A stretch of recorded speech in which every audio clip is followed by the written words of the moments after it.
Kepada itu Presiden RI, DPR RI, Kapolri, Wakapolri, Irwasum, Kadif Propam, Wasidik, Kabareskrim dan Wakil. Assalamualaikum warahmatullahi wabarakatuh. Seperti Abah di sini kepada Bapak Kapolri, Presiden Republik Indonesia, dan seluruh stakeholder hukum di Indonesia termasuk DPR, saya mengimbau untuk kasus Cirebon, karena ini kasus yang sebetulnya sangat sederhana, kemudian dibuat rumit oleh para pihak termasuk oknum-oknum dalamnya, sehingga melecehkan martabat marwah institusi baik kepolisian, kejaksaan, dan juga kehakiman serta negara. Maka saya mengusulkan agar bila mana ini dapat dibongkar dan dibuktikan, pihak-pihak yang terkait bahkan kemudian terlibat, wajar kalau mereka dijuluki sebagai pengkhianat negara, perusak norma-norma marwah institusi penegak hukum. Jadi saya sampaikan kepada Bapak Kapolri, Bapak Jaksa Agung, dan Bapak Menteri Kehakiman agar proses dalang, otak, dan semua terlibat oknum-oknum di dalamnya yang menciptakan instabilitas sosial, bahkan keseluruhan publik dan fenomena menghancurkan kebijakan hukum. Jadi harga mati buat mereka adalah pengkhianat negara dan mereka wajib dihukum mati. Salam Cerita Abah. Kami mohon Pak Polisi pikirkan lagi siapa yang patah dikriminalisasi. Kami mohon Pak Polisi pikirkan lagi. Assalamualaikum warahmatullahi wabarakatuh. Cerita Abah di sini. Ibtu Rustiana adalah kunci dari semua persoalan kasus ini. Tapi Ibtu Rustiana, Anda tidak boleh berhenti pada Anda sendiri, karena di balik sebuah ini tidak mungkin Anda sendiri bisa melakukan proses sedemikian rapi, tertata, bahkan ya dapat dikatakan Anda tidak akan mampu merekayasa semua pihak lihat dari fakta-fakta yang ada. Kami minta penyidik Propam dan juga Mabes Polri jangan tanggung-tanggung Pak mengungkap persoalan ini sebenarnya. Ini bukan soal persoalan pembunuhan semata. Kami tahu kok, kami yakin kok. Ya, ada banyak hal di sana yang kemudian jangan juga ditutup-tutup. Ibu Rustiana, Anda sudah kehilangan anak jabatan hari ini mungkin. Apakah Anda akan mau menghilangkan dan merusak tatanan hukum dan negara yang sudah Anda lecehkan? Anda bisa dalam kategori adalah penjahat, pemberontak yang melecehkan negara. Lalu untuk apa Anda berdiam saja? Tinggal sebutkan siapa dan bagaimana. Kasih pelajaran buat semuanya. Jadilah Anda satria. Ya. Jadilah Anda seorang yang mampu membuka tabir kegelapan di institusi Polri ataupun institusi lain.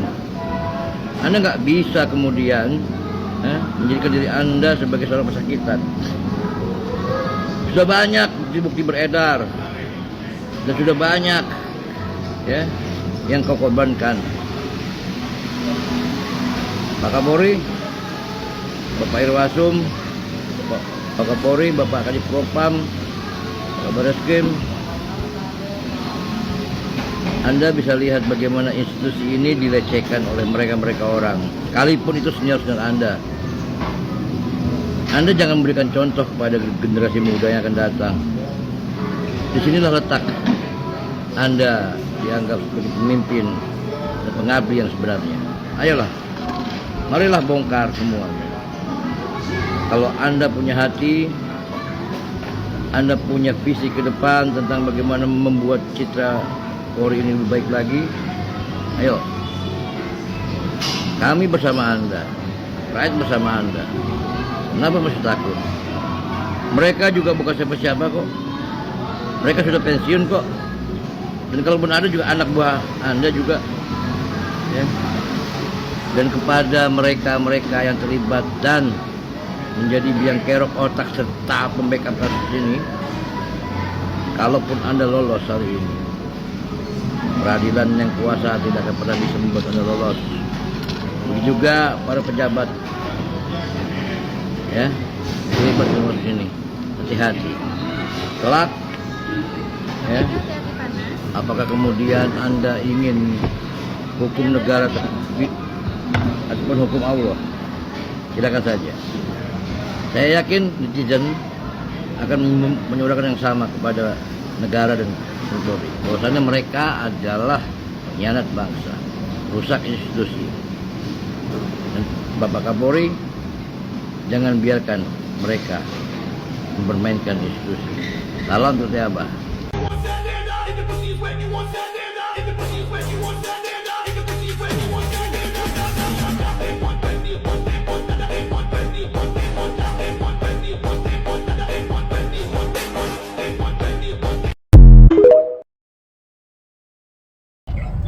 Itu masih bekerja. Nah, jadi ini panjang sebenarnya. Makanya saya bilang biar aja Mabes Polri kerja. Kita dukung, otomatis saya jamin Peggy itu terbebaskan. Saya udah titip juga sama mereka.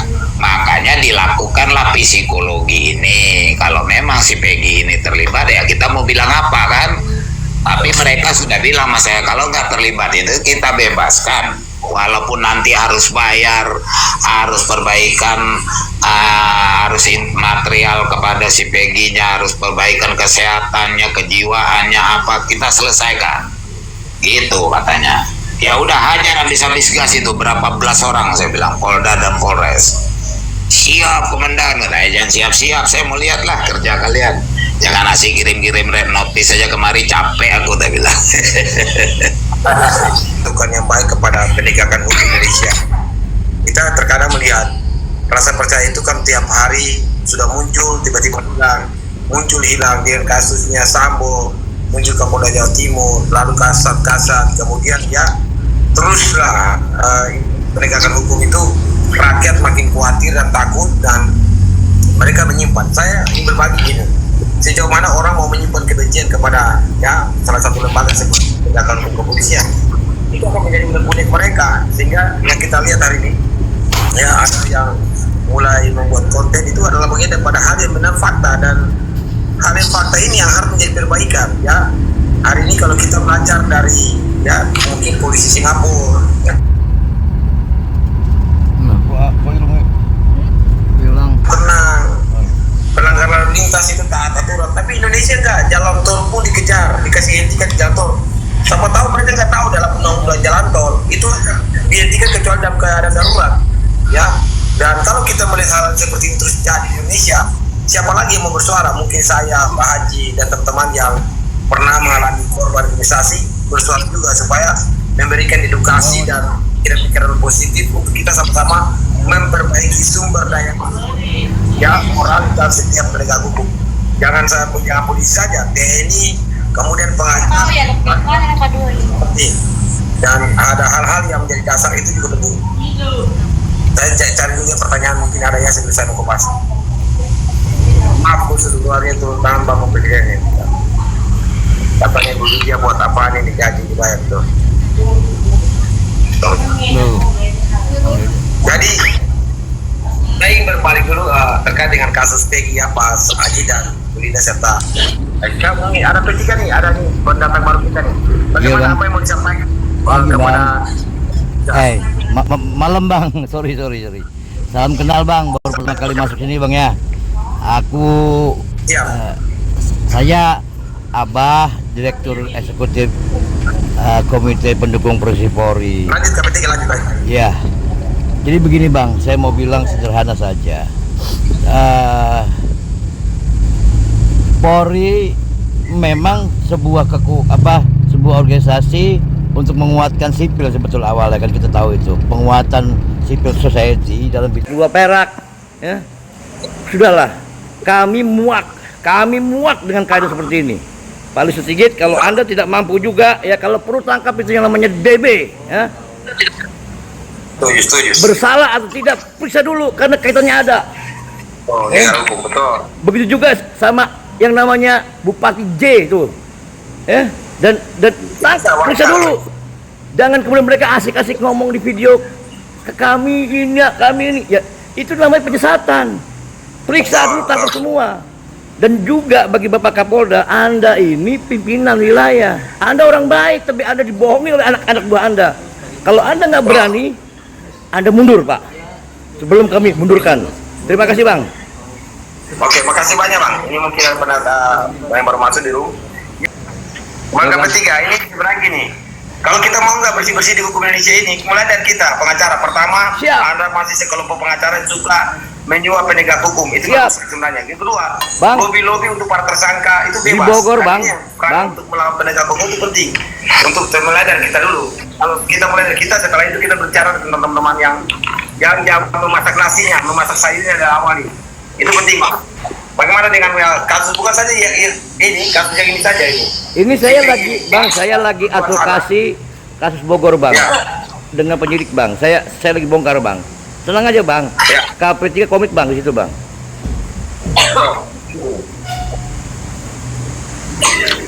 Pak KP3 yang saya suruh sampaikan kemarin sampai menghadap Kapolri udah belum? Siap, Bang. Sudah, Bang. Makanya saya bilang kalau dia nggak mau mundur aja, Bang.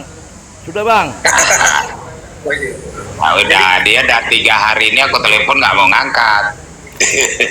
Ya, dia tahu Abang hantu, susah juga kan? Pusing lah dia.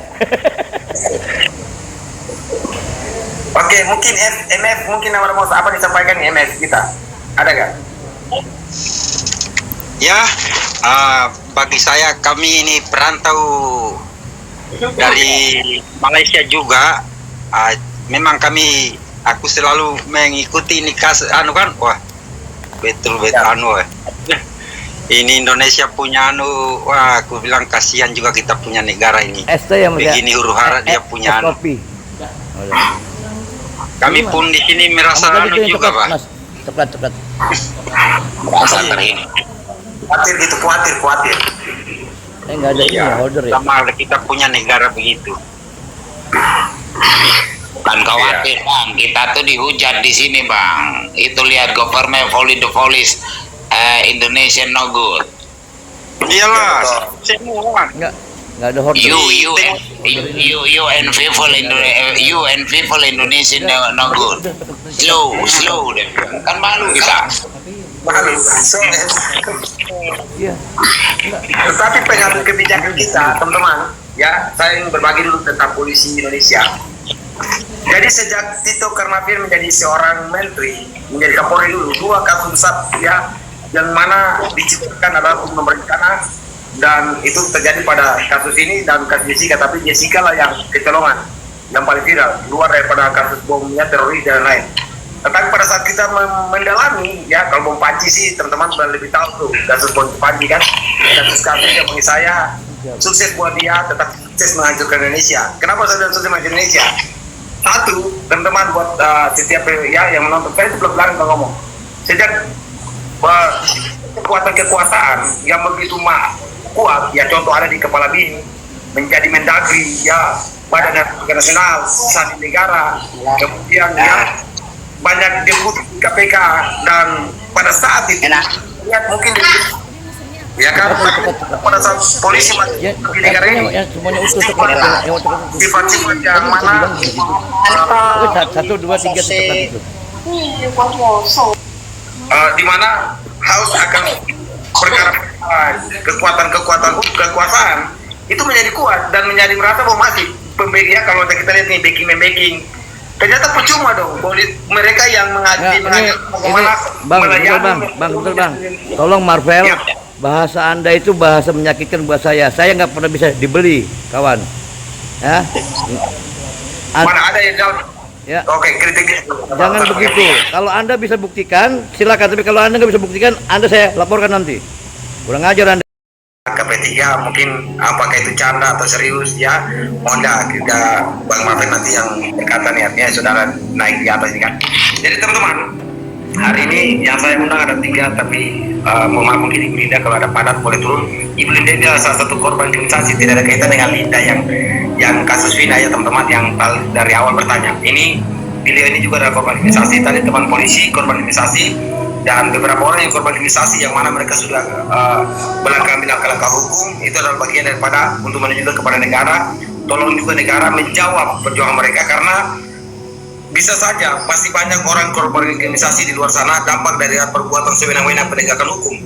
Dan saya ingin berbagi kepada rakyat Indonesia kenapa kita memilih judul ini, karena ini adalah kasus untuk bagaimana kita menjelaskan kepada rakyat bahwa kasus-kasus yang disangkakan seperti 340, ya teman satu orang komentar bahwa ini kalau pasal berlapis 3140 kemudian 170 dan lain-lain. Tapi saya ingin berbagi bahwa dalam putusan 130 dan undang-undang dia perlindungan perempuan itu junto pasal 155, jadi mungkin kunci yang komentar tetap junto pasal 55 ini pembunuhan berencana. Dan kasus PGR ini saya ingin menyampaikan kepada rakyat bahwa terus mengawal. Saya minta terima kasih karena pra peradilan tidak jalan sehingga nanti buktikan aja di eksepsi. Tetapi yang saya mau mengajak kepada penegak hukum baik itu Kapolri, Kapolda dan penegak hukum kepolisian, kita menggunakan yang disebut dengan etika moral kebangsaan. Apabila ini peduli rakyat dan tidak ada alat bukti bahwa dia ini tersangkanya dan bukan dia pergi perongnya, maka diumumkan kepada rakyat secara moral bahwa kami sudah salah tangkap.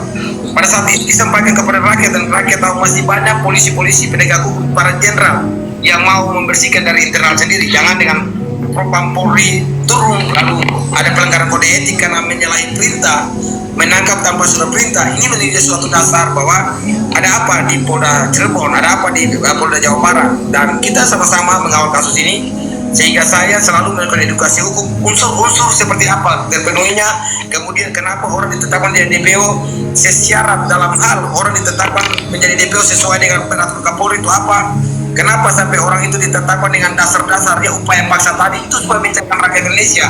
Karena PGR ini dia terduga dan tersangka. Kata terduga artinya masih belum tersangka, sedangkan DPO orang yang itu memiliki data dan identitas. Upaya paksa tidak ada sehingga dia disebutkan sebagai DPO. Kenapa upaya paksa tidak ada? Yaitu upaya paksa adalah orang yang mau dia ditangkap, kemudian upaya penahanan, penangkapan, penyitaan, itulah upaya paksa. Dipanggil 2 kali tidak hadir. Dan saya melakukan edukasi bahwa yang ini bukan DPO, tetapi orang lain. Sehingga saya mau berbagi Bang Deden, kita mau nggak sama-sama, saya mengundang beberapa teman yang mana kita bergabung untuk mau nggak sama-sama kita mendukung moralitas bangsa diperbaiki mulai dari lembaga terkuat, yaitu kepolisian. Kepolisian adalah kuat Indonesia, teman-teman. Kalau hari ini polisi kita ini bersih, percaya pendapatan pajak negara lebih tinggi dari yang dibuat oleh semua lembaga lain. Lapis dengan pajak, ya. Polri kalau benar-benar lembaga paling bersih, bayangin teman-teman, satu hari ada 13.000 kasus, berapa banyak ya metrai yang dibeli, berapa banyak kasus yang contoh para bandar narkoba 26.000 kali 26.000 itu metrai, kali legalisir di pengadilan, kali lagi mereka didenda. Negara kaya teman-teman, belum lagi dari pendapatan. Polri adalah lembaga paling bersih. Mau nggak kita bersuara tentang Polri bersih? Gitu. Saya ingin menyampaikan sampai saya minta dengan terhormat bahwa Pak Kapolri sejak saya live dari awal mundur diri secara baik-baik. Karena cepat atau lambat saya mengajak ya teman-teman konten kreator, Animaus, hacker dan ya Biorka, teman-teman cerdas di dalam IT. Mari kita membongkar sama keburukan di Polri yang benar-benar lembaga yang paling bobrok ini, ya di wilayah yang mana para jenderal belakang kejahatan ini harus dibersihkan. Bayangin loh, kasus triliun rupiah aja di backing, bagaimana kasus di bawah. Tapi kalau memang bersih, ada 200 juta orang yang setiap harinya ada lebih dari sekian 1,7% kasus, yang mana kalau dikali metrai, dikali dengan dokumen, di mana dikira, bayangin negara berapa? Betapa kaya negara ini. Dari kasus seperti itu aja. Jadi seperti itu teman-teman. Kalau saya mau melihat tentang upaya hari ini ya pemeriksaan psikotes tadi, jangan sampai mau menciptakan ya alat bukti kerusuhan keempat yaitu surat. Tapi kalau mau membebaskan Peggy dengan secara baik untuk dia pulang ke rumah, saya setuju dan saya hormati Kapolri, Kapolda.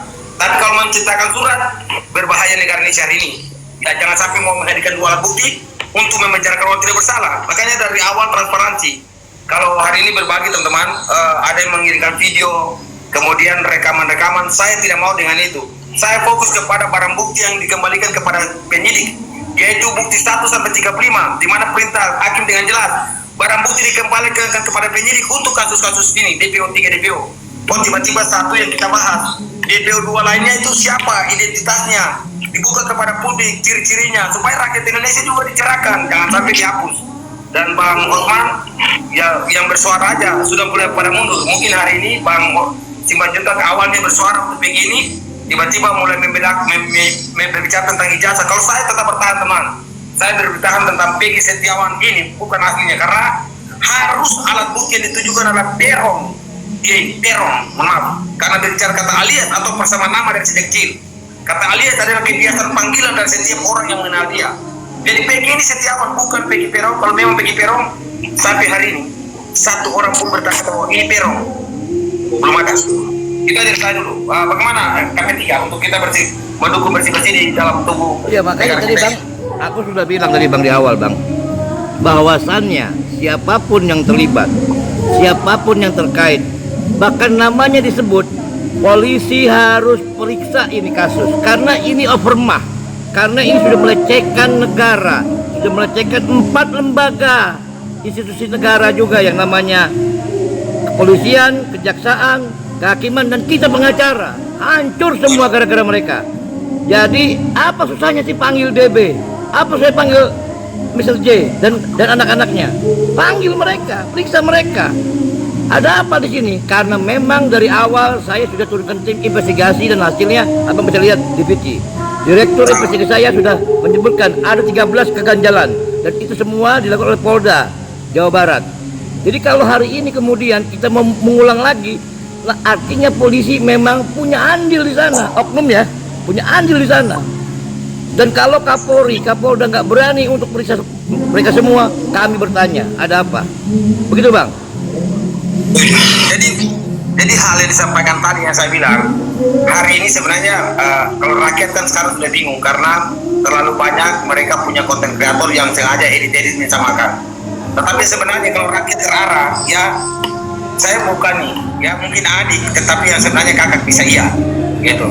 Dialihkan ke adik, tapi yang sebenarnya kakak bisa iya, tergantung sih mereka hukum berani atau tidak gitu.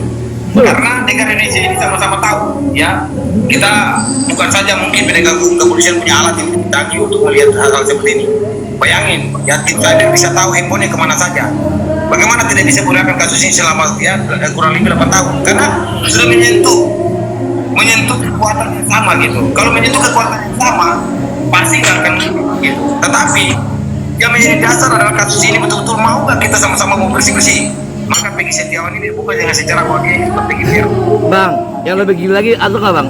Mereka itu anggota Bang, berpangkat Bang, mantan pimpinan Bang, tapi nyalinya kerdil. Saya tantang mereka, orang-orang kerdil, busuk, jahat, ya. Kalian berlindung di balik institusi. Bangsat kalian. Itu saya bakal kalau saya ngomong Bang. Masa Kapolri kalah sama Kanit? Masa Kapolri kalah sama mantan? Kan kacau mereka semua itu. Jadi Pak, dulu nih ya, penanya nih, juga dari mulai penyidikan, tuntutan sampai putusan seperti ada kejanggalan. Bagi saya sangat komar ya, itu sangat. Kenapa ada kejanggalan? Para narapidana tidak mengetahui dengan jelas Peggy Setiawan hari ini. Yang pertama, yang kedua, kita berbicara tentang pembunuhan berencana kan, kalau memang rekaman-rekaman saya tidak fokus kepada itu.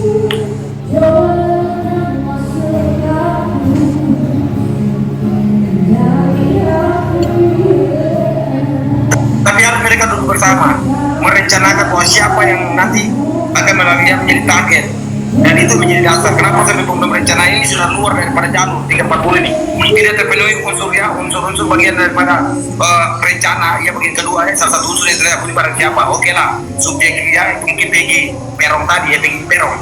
Tapi rencana dan menghilangkan nyawa orang, mau membuktikan ini paling susah hari ini, dan ini sudah terakhir. Jadi saya ingin berbagi bahwa kita sama-sama mengupas hukum supaya mencerahkan rakyat Indonesia, supaya mengawal kasusnya, bukan kita membatasi pendekatan hukum. Bang, kalau saya jadi Kapolri Bang, apa yang mau disampaikan nih? Artinya jangan sampai Bang Marvel ada mau tanya-tanya, tapi kita batasi. Bagaimana Bang Marvel? Gini Pak, Ya, ini kan dilihat dari segi hukum, Peggy Setiawan ini kan tidak bersalah dan kemungkinan dibebaskan. ya lanjut. Dan saya lihat kalau misalkan Peggy dibebaskan ini berhubungan dengan putusan Mahkamah Agung di tahun 2017 kasus Vina. Yang saya lihat di sini, yang saya pikirkan, di putusan MK itu kan ada dihadirkannya 20 saksi, tapi tidak dihadirkannya 2 saksi lagi, si Aep dan si Dede, kalau nggak salah namanya. Nah, yang di 20 saksi ini tidak ada menyatakan nama 3 DPO, Peggy Setiawan, Andi, dan Dani. Nah, di sini saya lihat ini peradilan sesat ini, Pak. Gimana tanggapan Bapak mengenai ini? Jadi gini, ini kan kalau dia putusan kan dikembalikan tuh ya barang bukti 1 sampai 35. Kalau dia tidak menyebutkan Peggy Setiawan, tetapi dalam DPO yang ditetapkan oleh penegak hukum kepolisian adalah Peggy alias Perong, makanya sebenarnya sudah sesat dari yang tingkat awal gitu. Jadi dalam tingkat-tingkatan ya, mulai dari terduga tadi diolah oleh penegak hukum, proses penyelidikan ke penyidikan tadi itu menjadi dasar dulu sampai para narapidana 8 orang itu masuk penjara. Biar PSI yang melimpahkan berkasnya sampai di PSI 19, jaksa itu teliti di situ, kembalikan aja nih belum lengkap. Ya sebelum mendirikan 20 dan P31 disuruh dilimpahkan ke pengadilan.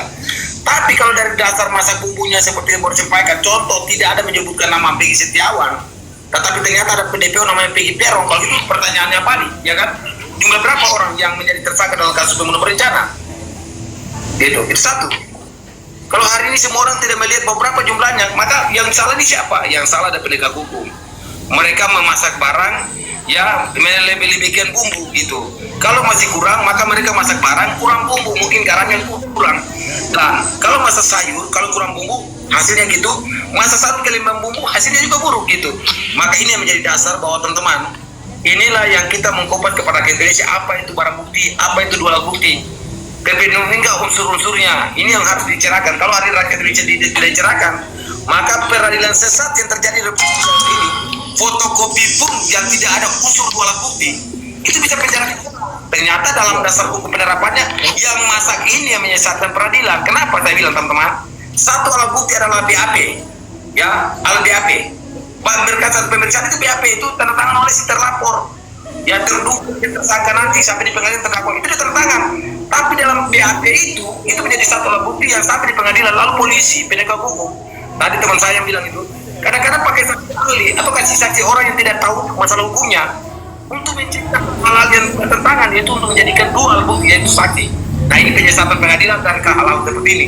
Makanya rakyat Indonesia harus dicerahkan supaya jangan sampai masalahnya itu warna hitam ya tetapi dibilang putih. Karena dibilang putih dari siapa? Dari penegak hukum yang bilang itu putih. Ya, dan ini kita berbagi teman untuk kita meluruskan hukum Indonesia. Jangan sampai ya kalau kita sudah kita baca. Cuma pertanyaannya, kenapa Peggy Setiawan barang bukti 1 sampai 35 yang dikembalikan kepada penyidik tidak menjadi dasar dalam jumpa pers? Itu yang perlu diberbagi. Mungkin KP3 apa yang mau disampaikan KP3 yang baru Enggak, kan disampaikan oleh Bang, kalau saya sederhana Bang, kalau saya jadi Kapolri ya, ini kan ini bahasa hukumnya formal lagi saya bilang gitu kan.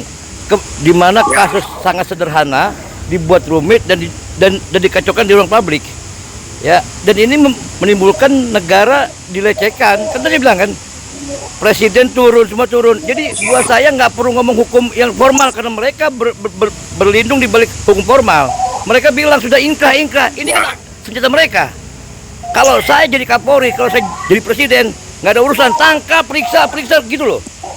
Kenapa kekuasaan di tangan mereka? Persoalan nanti bisa dibuktikan ya penyidik. Kalau memang ada penyidik yang terbukti kemudian ikut serta, sikat, habisin gitu loh. Ini saatnya revolusi hukum. Saatnya kita merevolusi semuanya. Nggak peduli gitu loh Bang. Ya. Katanya kan kalau sampean jadi presiden, kalau aku jadi presiden, polisi ku taruh di bawah camat. Oke, mungkin ada penantang baru nih, Bang Sigi boleh apa begitu? Satu lagi Pak pengacara, satu lagi Pak. Boleh. Saya ini mau netral supaya kita ya. Jika ini terbukti yang katanya peradilan sudah ingkrah itu, jika terbukti putusan Mahkamah Agung itu keadilan sesat, nah ini langkah hukumnya apa terhadap jaksa ini? bukan saja jaksa, pasti penegak hukum juga. Iya, Pak. Jadi teman-teman, iya, ditafsir terhadap hukum, ya yang melaksanakannya. Contoh gini, ya hakim sesuatu betul, ya, negaranya hanya mewajibkan untuk ganti rugi, Marvel ya, negara ganti rugi ya pasal 7. Mereka yang mulai dari penyidik, jaksa penuntut sampai hakim itu belum ada dasar hukumnya untuk jelas menetapkan mereka, kecuali mereka tidak jelas melakukan pemufakatan jahat dalam hal menjurus orang sebagai tersangka, maka pasal 88 bisa teruji. Makanya kalau kasus-kasus ini kenapa sampai ya ada langkah-langkah lain seperti pra pengadilan. Kalau begini saya kan tolak dari awal karena dia DPO. Pra pengadilan ya tidak pra pengadilan untuk menguji penetapan tadi, kemudian gugatan perbuatan melanggar hukum ya, dan itu menjadi dasar-dasar teman. Jadi kalau macam langkah-langkah itu ya pasti merupakan perkara pidana, PK atau hukum luar biasa. Pertanyaannya ya, dan siapa yang menjadi dasar untuk membuktikan itu? Karena dasar ini yang sudah salah, maka mau meyakinkan hakim, kadang kita perlu sesuatu yang lebih terang gitu. Ini yang sangat susah, dan kadang-kadang saya mendorong dari awalnya ini penegak hukum dari awal, seperti teman-teman sampaikan, mari ya kalau memang orang bersalah kita tetapkan orang itu bersalah, tapi kalau orang itu tidak bersalah kita juga transparansi bahwa orang itu tidak bersalah gitu. Bang, gini aja bang, simpel bang kalau saya bang, mereka saja sudah berani menabrak hukum, mereka sudah merekayasa hukum, lalu kemudian mereka minta kita menjalani proses hukum. Nanti dulu bang, gitu loh. Saya pikir buat pelanggar-pelanggar model begitu, kalau memang terbukti misalnya katakanlah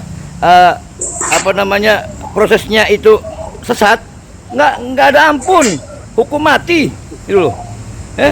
Kita minta komisi kejaksaan, kita minta komisi kehakiman, kemudian presiden turun tangan, bersihkan semuanya, biar jadi contoh, gitu loh, bang. Ini nggak main-main, bang, gitu loh.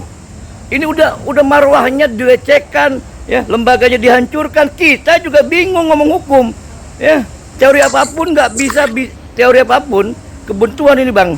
Namanya bang, ya kan, dan mereka ingin ciptakan ya kebutuhan, maka bro, siap. Bro, pasti ada dede sediain air minum juga. Iya. gua kesel gua bawa bom, gua bawa bom ke sana bang, bener gua kesel gua. Aduh, jangan kesel. Udah lanjut. Iya, enggak, artinya. Oke, mungkin Mas Deden apa yang mau sampaikan? Silakan.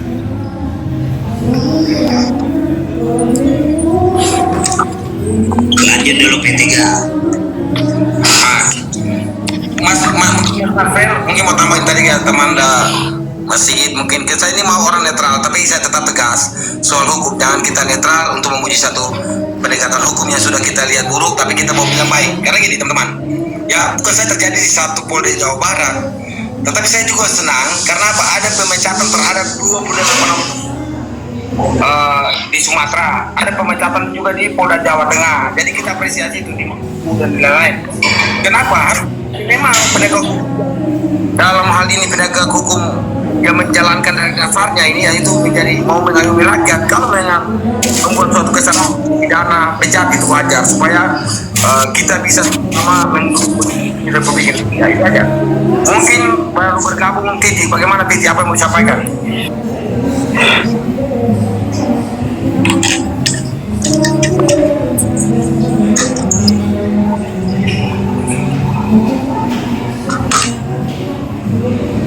Jadi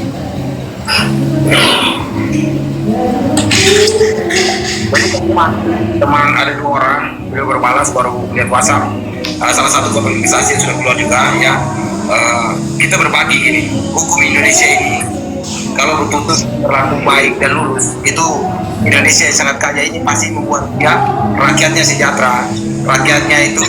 Kenapa? Karena kita ini negara yang sangat kaya, tetapi rakyat ditekan, kemudian ya di atasnya itu memiliki kekuatan kekuasaan yang membekap kejahatan, baik itu membekap pertambangan ilegal koin, kasus-kasus pidana, bahkan mafia hukum yang menggelar kasus ini para jenderal, sehingga diaturlah menjadi bangsa Indonesia dalam kebijakan hukum seperti itu.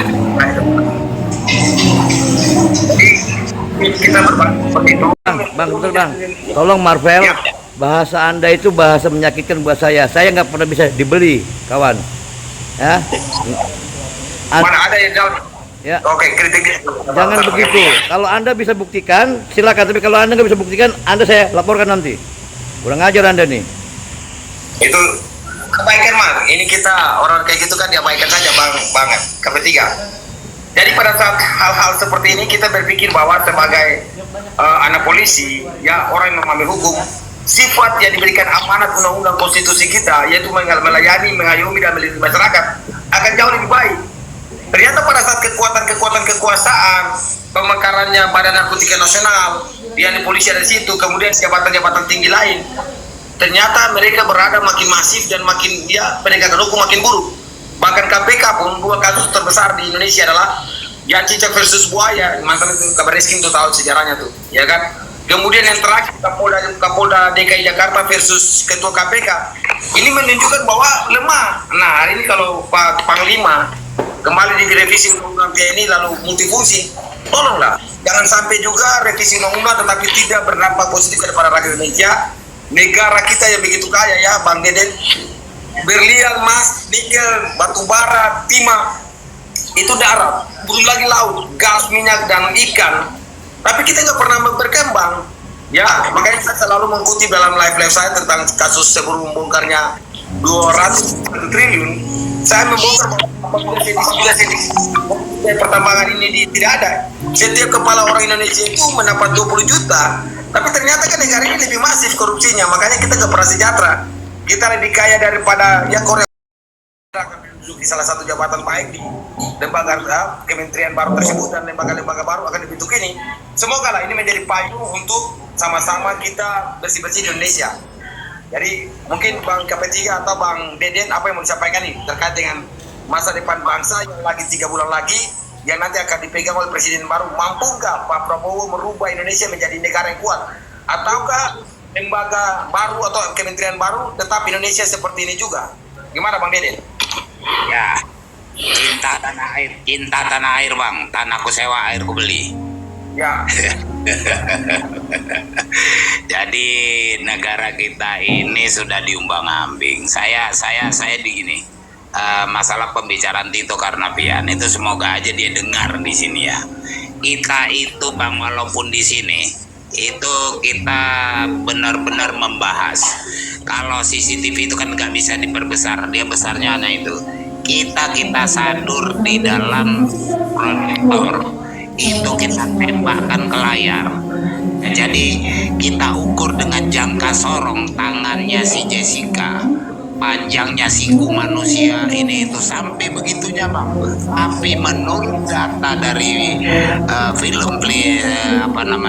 CCTV-nya dengan panjang tangan, lebar tangan kan kita berbesar, tidak akan sampai dia masukkan ke dalam minuman itu tangannya.